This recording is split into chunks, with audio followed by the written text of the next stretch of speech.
it is a good business decision to care about the long-term future of our world.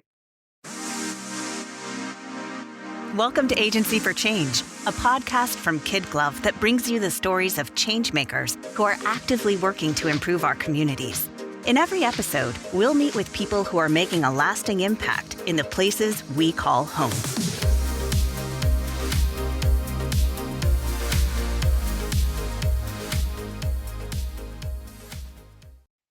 Typically, when we think of investing, we think of Wall Street, right?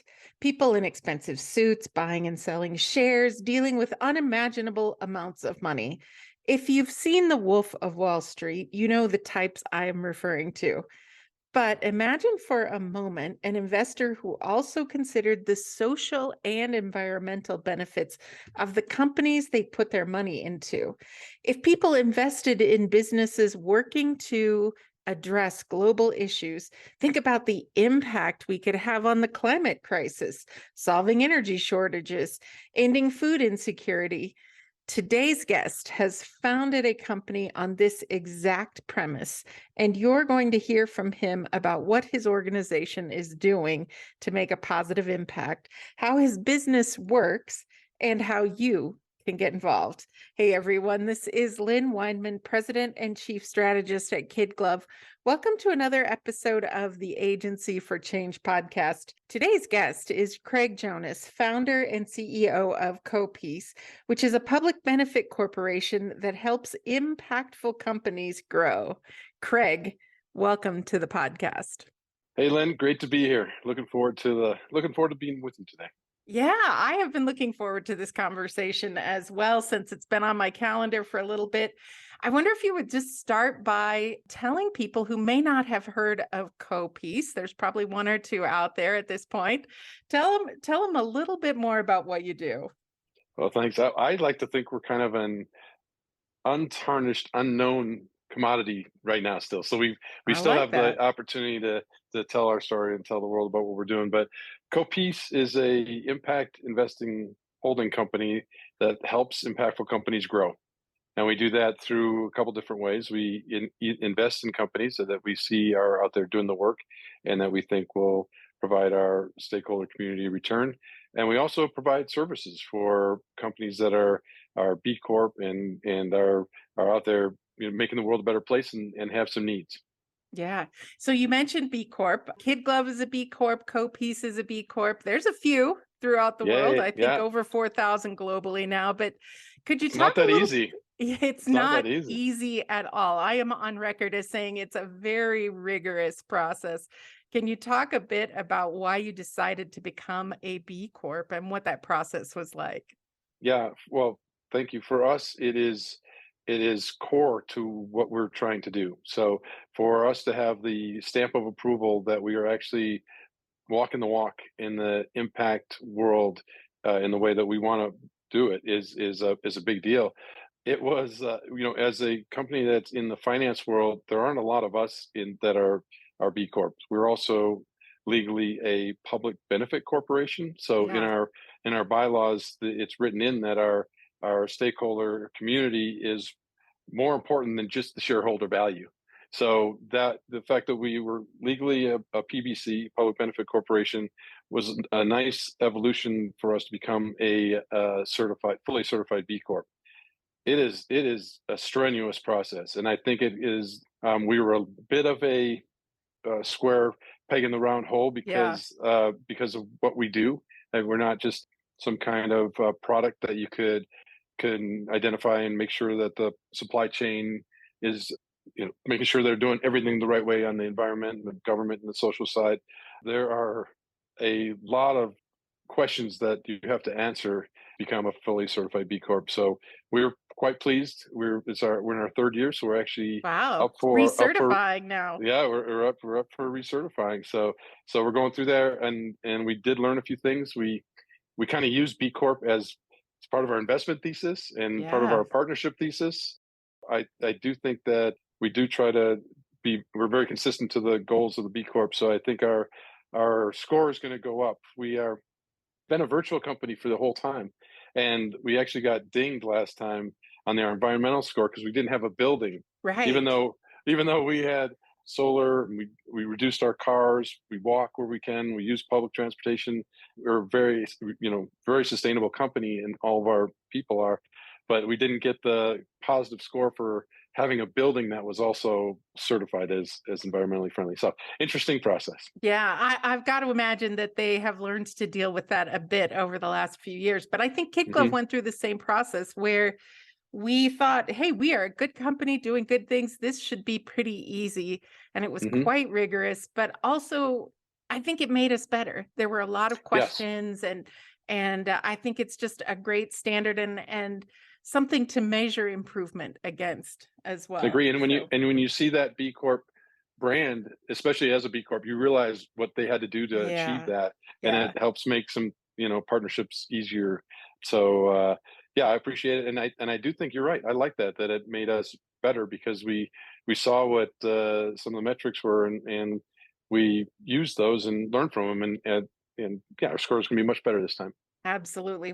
Well, hey, I want to go back to the first question because you have mentioned impact investing. Hmm. And I think I know what impact investing is, but I'd love to hear it from your point of view.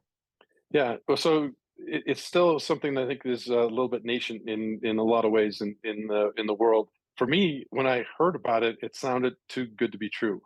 I'd been a kind of a responsible, socially responsible investor.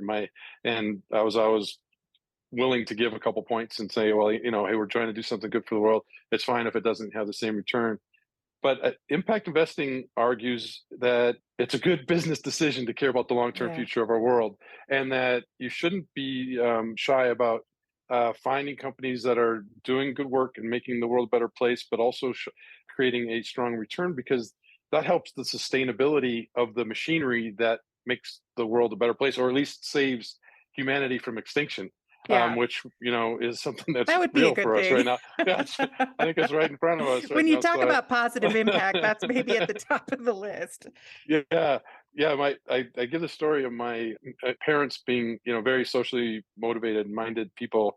I grew up in India. My dad marched with Dr. King, and it was Wow. just a big part of my Yeah. growing up. But even when they would invest, they would be investing in mutual funds and things like that, and they thought they were trying to be careful. And I said, well, let's look at some of these things you're investing in. And it was 20% oil and gas, 10% for profit prisons, 10% tobacco, 10% firearms, which for them was something that did not hit their worldview very well. And they were Right. aghast when I told them. Right. They were like, no, no, no, we wouldn't be investing in that. And I'm like, yes, you are, but that's what everybody invests in. Hmm. So I think in the future, all investing is going to be impact investing at some level. And I think young people and women and people who have access to information going to demand that change. Yeah. Yeah. I think a few years ago, it might have felt like that was something quirky to do, but I feel like Hmm. we all feel much more empowered today Yeah, yeah, to demand that out of where we put our money. So yeah. And oh, yeah, go ahead. oh, I'm sorry. I was going to differentiate a little bit between impact investing and ESG investing because Oh, it's kind yeah. of a big thing in vogue right now to kind of discuss and almost bash ESG. And from our perspective, environment, social, and government metrics kind of form a foundation from which you can make some decisions on your impact investing. But it's not. It's just more of an important data source to take it the other level to make the direct investments in companies that are doing the good. Got it. Got it. That's great. So, Craig, can you tell me a little bit about the how? Like, how does CoPeace do Hmm. this impact investing work? Yeah, so from a high level, we use what we call internally the head plus the heart plus the math approach, Okay. which I think sounds it's very good for us, but it really we go through a very diligent process and filter before we make any decisions on what we're going to do. So and very, very honestly, a lot of it comes down to the math. I mean, we're Yeah. finding the head, is it a good business decision? Heart, does it have the impact that we can demonstrate and talk about? But the math for us at CoPeace to make our companies grow like we want to is really a driver. So we are careful. We've looked at over 300 companies so far, and we have a small holding portfolio of about 8 currently. And I think that's the right way. That's the right proportion for us, and I think that'll continue to go. It's funny. My brother was our first investor, and he and I we used to coach together, and we invested in a couple companies together. He said his words were, "All right, this is a great idea. You better get a whole bunch of people who can say no, because you're going to say yes to everything, even if you try to help everybody." So, what we've we've overachieved on our finance team that says no, but I think that's been very healthy for us, especially during pandemic times. That Yeah. we made some very good decisions, and very honestly, I think a little bit fortunate on some of our early calls. Good for you. As a founder myself, I know that you have to find a team that balances you out, right? I mean, a Hmm. team that really, appreciates your strengths, but also fills in the gaps, I think, Yeah. fills in the gaps and gives you a good holistic picture. So, Craig, you also mentioned the services side of CoPeace. Can you tell us a bit about the services and how you help other companies with that work? Yeah. Thank you for mentioning that, because as we've evolved as a company, we've realized how important that side of things are. And I think we're patient long-term investors, and some of our investments will take a while to show fruit. But we saw in investigating these opportunities that there's a lot of great ideas. So, I mean, the good news is a lot of great ideas, Yeah. and a lot of young people haven't making these things happen, and a lot of women making these things happen. So, but we also saw that there was a dearth of sophistication on some of the finance and marketing elements of these companies as they were continuing to try to grow.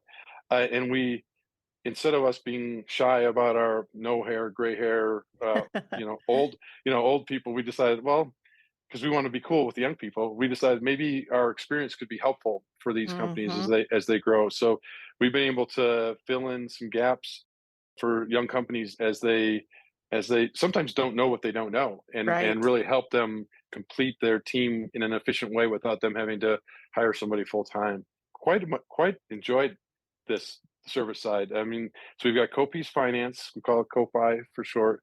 We've got CoPeace Marketing, we currently call Coma for short. A bit of a story there. Our slogan was "We bring things to life," but not everybody loved that. In fact, I don't know if I should be sharing that one. We've got Copies Sport, which kind of takes advantage of some of our backgrounds. So many of us on our team come from a sport background. I played college basketball, and then I was a head college basketball coach, and I was the first American to give basketball clinics in South Africa post apartheid Wow.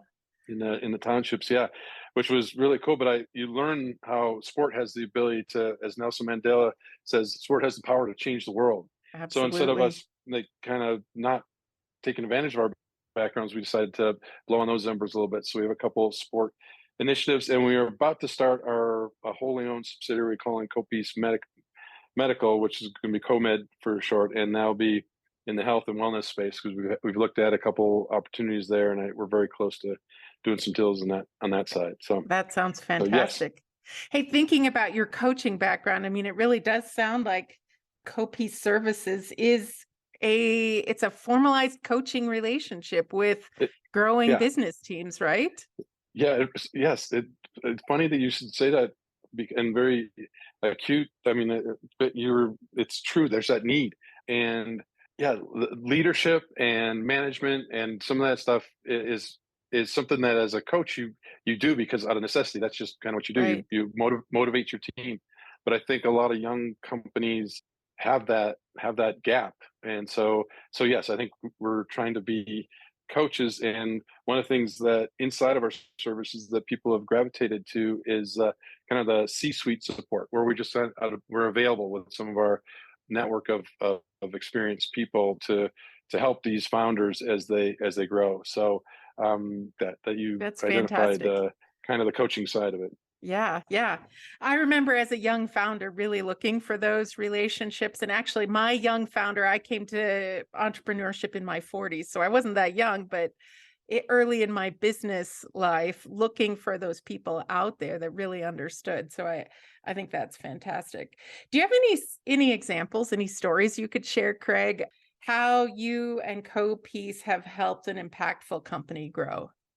Yeah. So One of them that I like to point to is our first investment. It was in a Black woman-run business out of New York who is bringing smart city technology to communities that don't have access to the grid.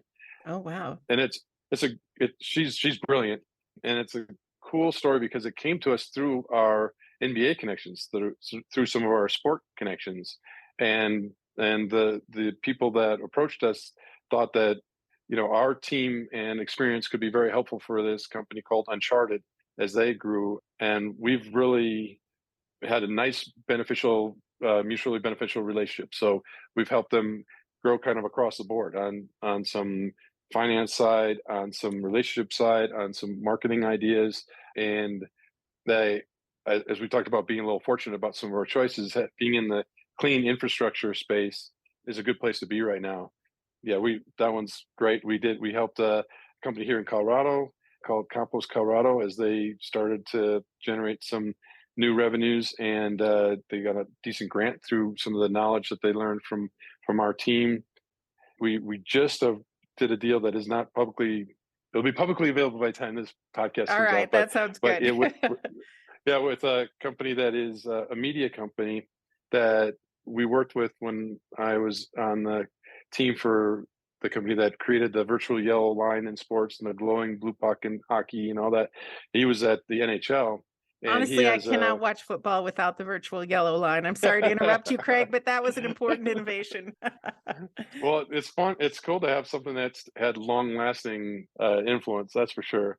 But to have those relationships where somebody came back to us and said, okay, we're trying to do diversity, equity, inclusion vignettes, and to work with CoPeace to kind of help with our kind of our media background, our sports background, and help tell those stories is something that we're very excited to be part of. So that was quite a ramble of diverse I ways that like we it. are part of things. But people ask us how we can be helpful in these different kind of ways, and the way we do it is through our network and our ecosystem, and having connections over time where people know that we can be relied on to get it done, and then that we have people that are experts in different kinds of things on all across from the environmental to the social side. So Yeah, yeah. I asked you for one story and you gave me three. So you are an I know, sorry. overachiever, a classic overachiever. I love that. I love that. So I'd love to talk just a minute about the investing side. So let's say I win the Powerball tonight. And I've got a lot of money I want to put into some good causes. How do I connect with your company in that way? One of the things that is important for CoPeace is to create inclusive, socially impactful wealth for more people. So we've got kind of a dual approach to raising money for our holding company, and one is through equity crowdfunding. So we had a campaign on WeFunder that we learned a lot about, and it's a Yeah. lot of work, but enacted a 10-to-1 stock split and made it so that it was affordable for more people to participate. So as little as $140, you could be a true stock owner in CoPeace. So you mean I don't even have to win the Powerball to be an investor? No, but I'm getting that next. Okay, all So right. yeah, I mean, traditionally, I think impact investing has been only available for wealthier people. So that was one thing that we wanted to do something about, to make this more accessible.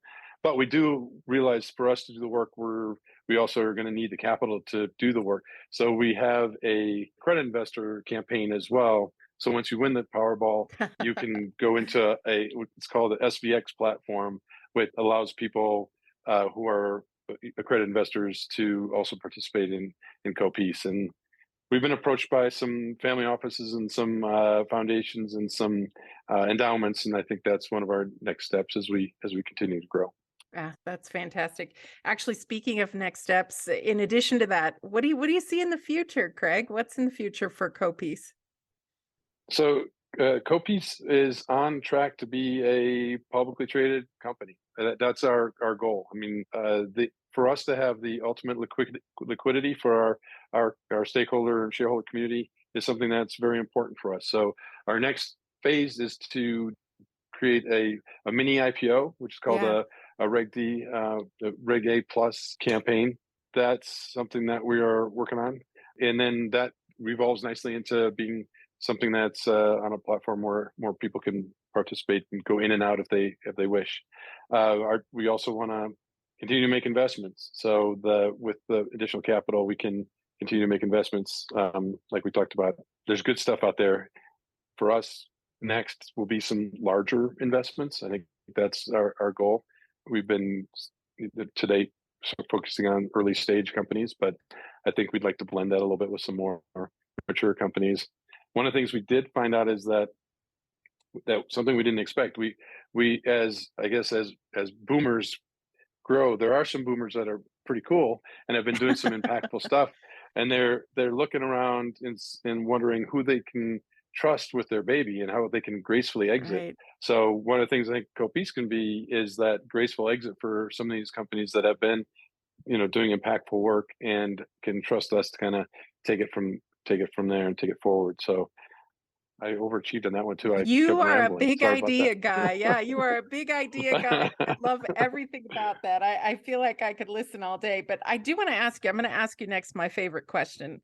And everybody who Hmm. listens to Agency for Change knows I've asked this on every single episode. And I think this is going to be episode 150 in that area by the time we launch it, Craig. So I'm honored.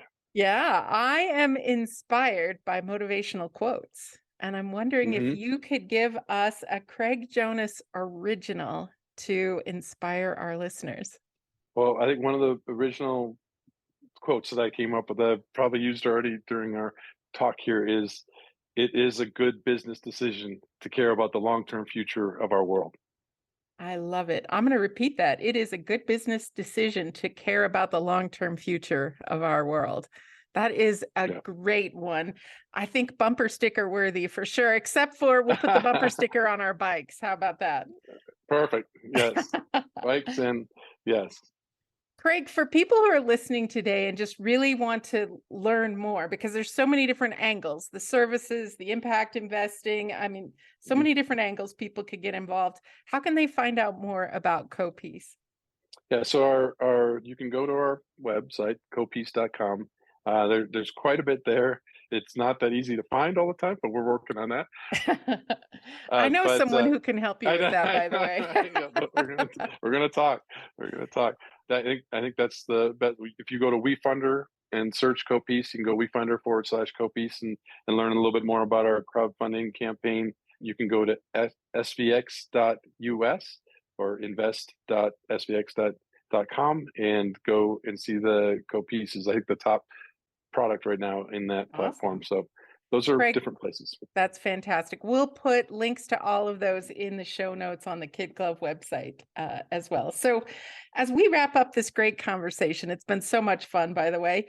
What is the most important thing you would like our listeners to remember about the work that you're doing?